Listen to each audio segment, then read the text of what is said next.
the news. And thanks for stopping by. The Herd Lie News. Where is Broussard today? Is he in New York? He's still in New York? Okay, let's not waste any time here with speaking of veteran newsman. Have you noticed Broussard when he goes to New York City? He kind of mails it in out here. Have you noticed how handsome and debonair he is? Let's go to the Coward Global Satellite Network. The guy looks like he's a Tom Ford model. What the hell's going on with Broussard? Look at these pocket squares. So tight. Look at that. I don't know how to take that. Is that a compliment or is that an insult when I'm in L.A.? I'm not sure. Well, I see the way Parker dresses. You definitely need to step it up out here just to make that Odd Couple show work on Fox Sports Radio. I was saying this. It's been a bad month for the analytic mavens because I'm watching Golden State last night, Chris, and in that fourth quarter, they just went for the best shot. Portland with a lead took 14 threes, and in some instances, I thought bad shots. What do you make of Golden State? You know, you talked about it earlier this year. You're the first that tipped me off to this. They are not in Houston's class as a three-ball team. They really work a lot for the best shot, and I thought last night was an example of that. No, you're not. You're totally on point, and not just in the fourth quarter, but generally, the great misperception about Golden State is that they're just this three-point shooting team that hoists a bunch of shots from 30 feet. Yeah, they do have the two best shooters, or two of the best shooters of all time in Clay and Steph, and then when Durant's there. But they were second in the league this regular season in mid-range shots. They get backdoor layups. Steph and other guys will get dribble drives and finish at the rim. And then, of course, the three-point shot. So while Houston and last night Portland, Milwaukee, all these teams have gone overboard with the three-point shot, Golden State, which changed the game, they still have a great balance. And that is one of the reasons why they are the best team in the league, because of that balance. 32-4 when Katie doesn't play and Steph does. How do you think this is landing on Kevin Durant watching this transpire? Look, Kevin Durant is a human being, all right? That means inside it's hurting him. I mean, period, the end. You love it if Nick Wright or Jason McIntyre was to fill in for your show, and do a pretty good job. But if one of them filled in for your show and the ratings skyrocketed, bad, you'd be upset because you're a human being. Yeah. I would too. Yes. I mean, unless Kevin Durant is Jesus Christ, then he's got to be hurting with the way they're playing without him. So I just think, look, I heard you alluding to it earlier. If they win this championship without Kevin Durant, he's got to bolt. If he has, because some people, I'm not one of those people. I don't think you are either.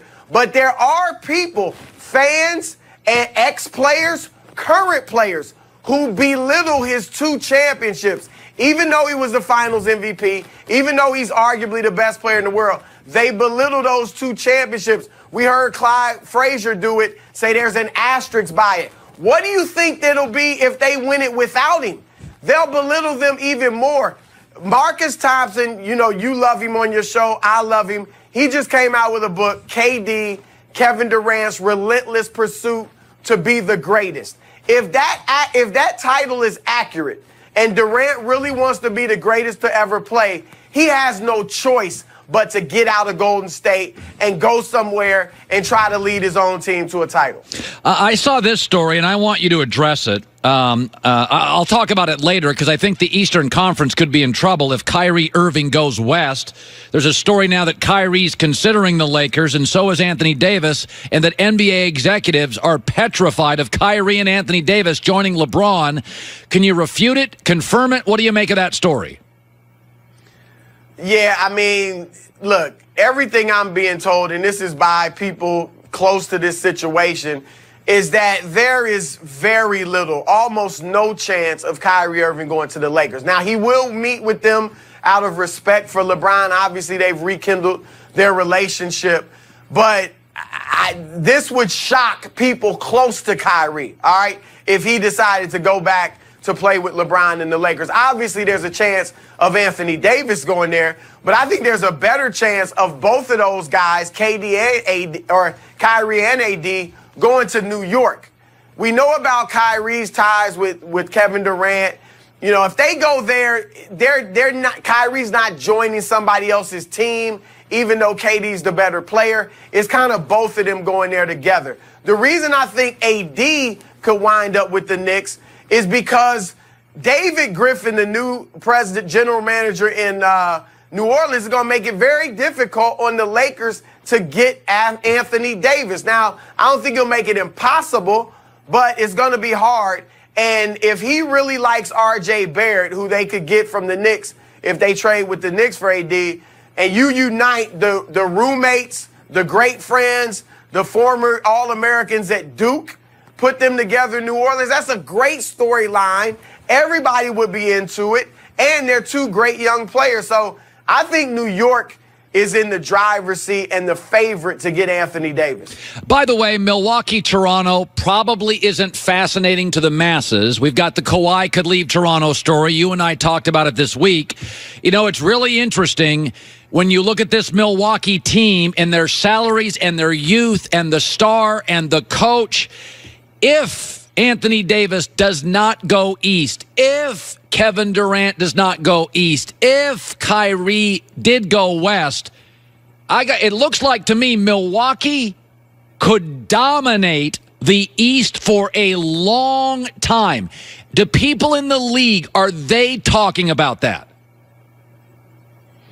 Well, so many people in the league are convinced that Anthony Davis will end up in the East and that Kyrie Irving will stay in the East, whether it's Boston, although a lot of people think he's out of there, they think it's New York. You know, there may be an outlier here or there that thinks they're going to go to L.A., and then most think KD is going to New York as well. So I don't think people fear a lopsided league as it has been, like the East has one or two good teams and then everybody else is in the West. Giannis, though, you're right about them, if that were to happen, having a chance to dominate the conference the way LeBron James has. If your scenario came true, I mean, Philadelphia would be the only team in their way. And we know how immature they are. We know about Joel Embiid's health issues. It could be LeBron James all over again. But here's something else, Colin, we need to look at. What is his ceiling? Like, if the Milwaukee Bucks win the championship this year, that'll be completely unprecedented.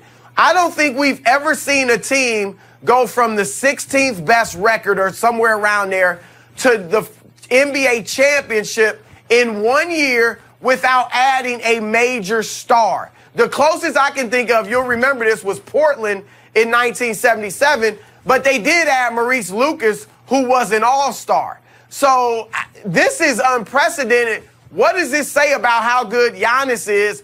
And wait till he adds the three-point shot. He's getting better from behind the arc. I think in 2 years, he will be a very competent three-point shooter, probably around 36, 37, 38% from three. He's going to be unstoppable, and he could wind up eventually putting himself in that GOAT conversation. Good stuff, Chris Broussard. Have a great weekend. Enjoy Rob Parker and the show today. Odd Couple, Fox Sports Radio. Thanks, bud. All right, Colin. He goes to New York. He's the best-dressed man at Fox Sports. How about that? Coming up next, I'm going to say something and do something I've never done before in my career. Goulet as a witness. That's next, The Herd.